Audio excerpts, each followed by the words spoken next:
दोस्तों फाइनली बहुत ही important circular issue किया जा चुका है इनकम टैक्स डिपार्टमेंट के द्वारा। इनकम टैक्स के सेक्शन 194Q को लेकर के जो भी आपके सवाल थे, जो भी परेशानियां थी, वो इस सर्कुलर के अंदर क्लियर कर दी गई है। दोस्तों सेक्शन 194Q कल से एप्लीकेबल हो रहा है और इस सेक्शन में बताया गया है कि अगर आप एक बायर हैं और आप किसी रेजिडेंट सेलर को पेमेंट कर रहे हैं और आपने उससे जो परचेज़ की है उसकी वैल्यू 50 लाख से अधिक की है तो आप उस पर TDS डिडक्ट करेंगे। साथ ही एक और चीज़ भी क्लियर की है कि बायर जो है वो कौन होगा, जिसका पिछले साल में जो टर्नओवर है वो 10 करोड़ या उससे अधिक है, वही बायर है। इसको लेकर के काफ़ी कन्फ्यूजन आ रही थी, तो सब सेक्शन 3 की पावर को यूज़ करते हुए बोर्ड ने इन डिफ़िकल्टीज़ को रिमूव किया है। चलिए वन बाय वन हम देखते हैं कि कौन सी डिफ़िकल्टीज़ आ रही थी इसको अप्लाई करने में और किस तरीके से उन्हें रिमूव किया गया है। तो सबसे पहले दोस्तों जो इंपॉर्टेंट चीज़ें हैं वो मैं आपको यहाँ पे बता रही हूँ।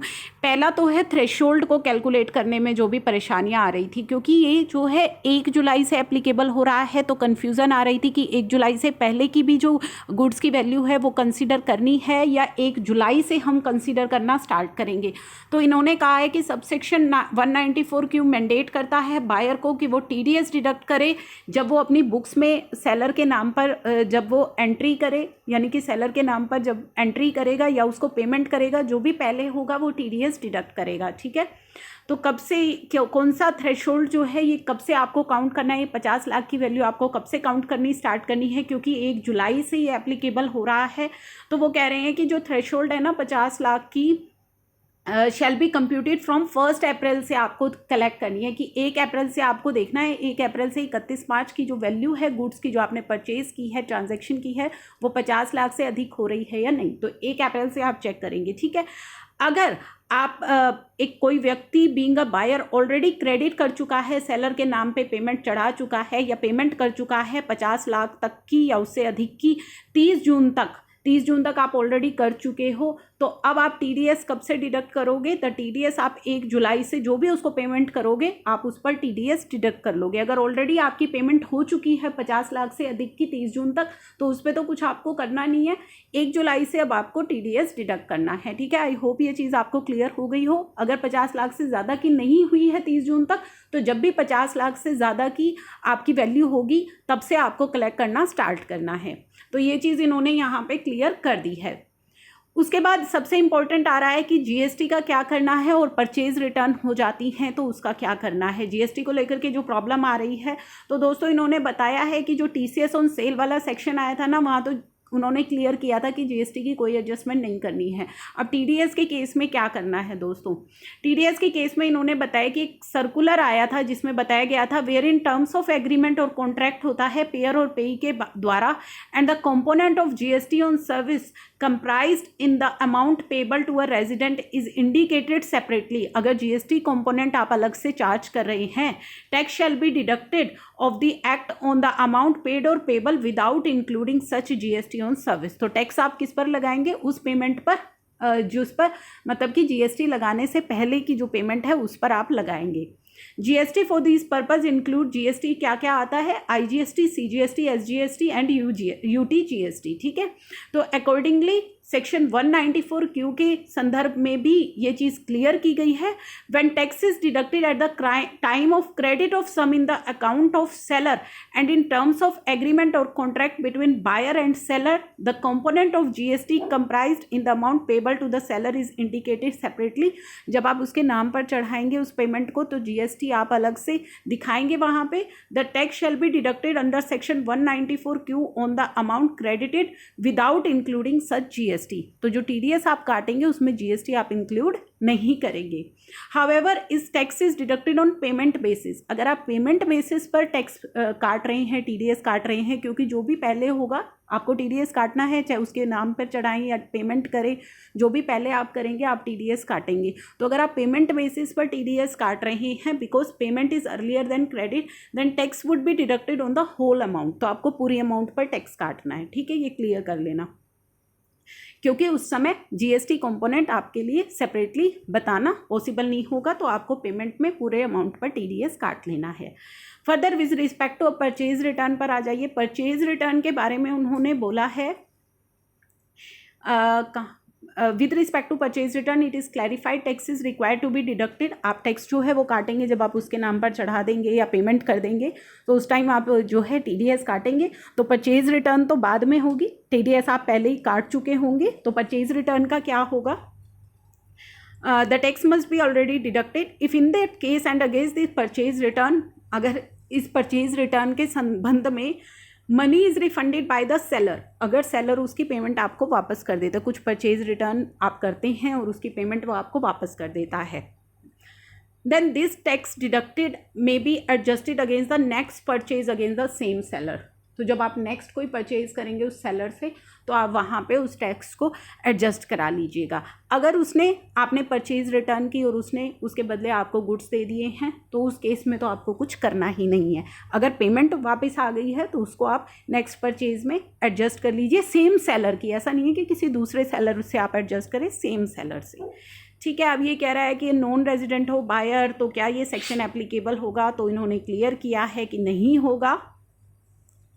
अगर किसी व्यक्ति की, सेलर की इनकम एग्जम्प्ट है इनकम टैक्स के अंदर, तो क्या ऐसे में भी आपको उसका TDS काटना है, तो उस पर भी इन्होंने क्लैरिफाई कर दिया है कि सेक्शन 194Q जो है उस पर अप्लाई होगा या नहीं होगा। तो इन्होंने कहा है विद रिस्पेक्ट टू जो subsection 1H of section 206C जो TCS ऑन सेल वाला सेक्शन है, वहाँ पे क्लैरिफाई कर दिया गया था that provision of this section shall not apply to sale of goods to a person being a buyer who is exempt from income tax. तो वहाँ पे भी ये चीज़ क्लियर कर दी गई थी, तो यहाँ भी इन्होंने क्लियर कर दी है कि the above clarification would not apply, कि ये जो 194Q वाला जो सेक्शन है, it shall not be apply on purchase of goods. अगर आप किसी ऐसे सेलर से परचेज कर रहे हैं हु इज़ एग्जम्प्ट इन, जिसकी इनकम एग्जम्प्ट है इनकम टैक्स में, तो ये सेक्शन एप्लीकेबल नहीं होगा। हाँ, लेकिन पार्ट इनकम अगर एग्जम्प्ट है तो ये सेक्शन एप्लीकेबल हो जाएगा। ठीक है, उसके बाद ये कह रहे हैं एडवांस पेमेंट पर भी, तो जी हाँ, एडवांस पेमेंट पर भी आपको TDS डिडक्ट करना है। अगर ईयर ऑफ इनकॉर्पोरेशन है, मान लीजिए अभी आपकी स्टार्टिंग है इस ईयर में, ये ईयर ऑफ इनकॉर्पोरेशन है, तो भी क्या एप्लीकेबल होगा, तो इन्होंने कह दिया है कि ये उस बायर पर एप्लीकेबल होगा जिसका पिछले साल जो टर्नओवर है, प्रीसीडिंग फाइनेंशियल ईयर में जो टर्नओवर है वो 10 करोड़ या उससे अधिक होना चाहिए। तो इनकॉर्पोरेशन वाले केस में तो ये एप्लीकेबल नहीं होगा। अगर 10 करोड़ या उससे लेस है तो क्या एप्लीकेबल होगा, तो it is clarified that buyer is required to have total sale, gross receipt और turnover on business carried on by him, उसकी एक्सीडिंग 10 करोड़ रुपीज़ होनी चाहिए during the year immediately preceding the financial year, जिस year में goods हुए हैं, यानी कि पिछले फाइनेंशियल ईयर में 10 करोड़ या उससे अधिक की आपकी सेल, ग्रॉस रिसिप्ट या टर्नओवर होना चाहिए, और ओनली बिजनेस एक्टिविटी से होना चाहिए। नॉन बिजनेस एक्टिविटीज़ का टर्नओवर या रिसिप्ट्स आप ऐड नहीं करेंगे। अब दोस्तों आ जाता है सबसे इम्पोर्टेंट जो हमारा पॉइंट थे कि अगर क्रॉस एप्लीकेशन अगर 194O में कट रहा है, 2061H में कट रहा है, तो सेक्शन 194Q का क्या होगा, सबसे इम्पोर्टेंट ये है।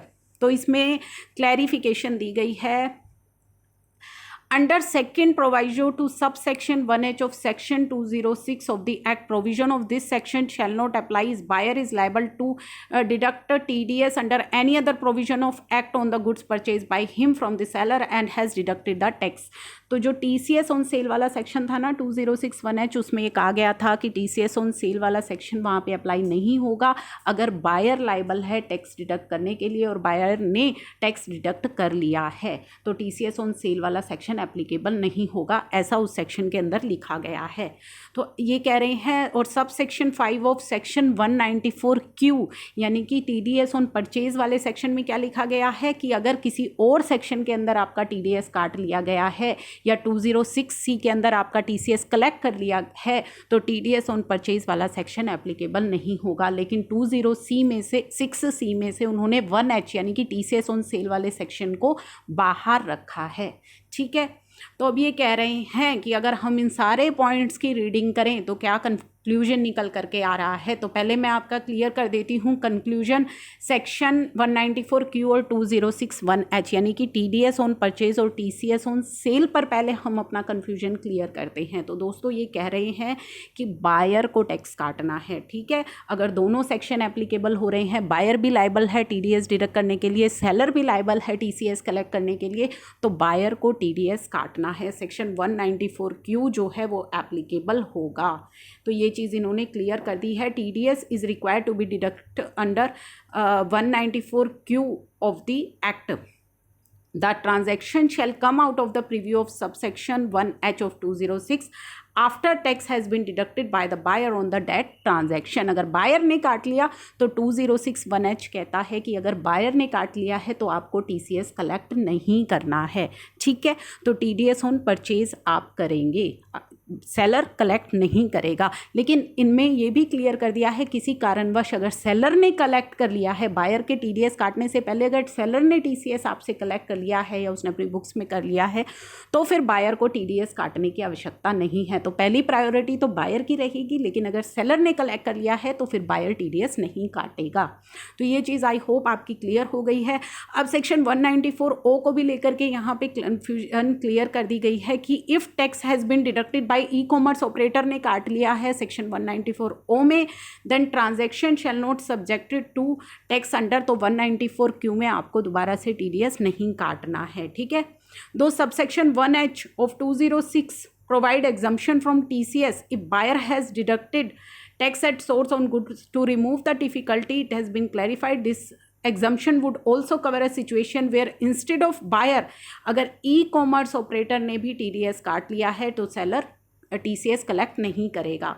तो 194O, 194Q और 2061H की जो काफ़ी सारी कन्फ्यूजन है वो इसमें आई होप क्लियर कर दी गई हैं। अगर ट्रांजैक्शन पे 194O भी अप्लाई हो रहा है एज वेल एज 2061H भी अप्लाई हो रहा है, tax is required to be deducted under section 194O में टैक्स डिडक्ट किया जाएगा, 2061H में कलेक्ट नहीं होगा। अगर ई-कॉमर्स ऑपरेटर ने TDS कलेक्ट कर लिया है then seller is not required to collect the TCS on same transaction, क्योंकि 194O जो है if the seller has collected the reason rate of TDS under 194O is higher than rate of TCS of section 206C1H। तो तीनों ही section की applicability इन्होंने यहाँ पे बता दी है। तो TDS ऑन परचेज और TDS ऑन सेल वाले में क्या करना है मैं एक बार और बता देती हूँ दोस्तों। बायर को TDS काटना है, ठीक है। अगर दोनों ही लाइबल हैं, सेलर TCS कलेक्ट करने के लिए लाइबल है, बायर TDS डिडक्ट करने के लिए लाइबल है, तो बायर TDS काटेगा। और किसी कारणवश अगर सेलर ऑलरेडी TCS कलेक्ट कर चुका है तो फिर बायर नहीं काटेगा। और सबसे फर्स्ट पॉइंट हमने छोड़ दिया था दोस्तों, सबसे फर्स्ट पॉइंट जो था वो था कि क्या ये ट्रांजैक्शन एप्लीकेबल होगी, जो क्या ये सेक्शन एप्लीकेबल होगा ऑन ट्रांजैक्शन जो कैरी करी जाती है थ्रू एक्सचेंज। तो इन्होंने कहा है कि ये सेक्शन एप्लीकेबल नहीं होगा इन रिलेशन टू ट्रांजैक्शन होती हैं सिक्योरिटी में या फिर कमोडिटी जो ट्रेड की जाती हैं रिकॉग्नाइज्ड स्टॉक एक्सचेंज के द्वारा, cleared and settled by recognised clearing corporations including recognised stock exchange, recognised clearing corporation located in international financial service centre, या फिर transaction in electricity, renewable energy certificate, energy saving certificate. तो इससे related कोई भी अगर आपकी क्वेरी है तो आप मुझे पूछ सकते हैं। Thank you for watching.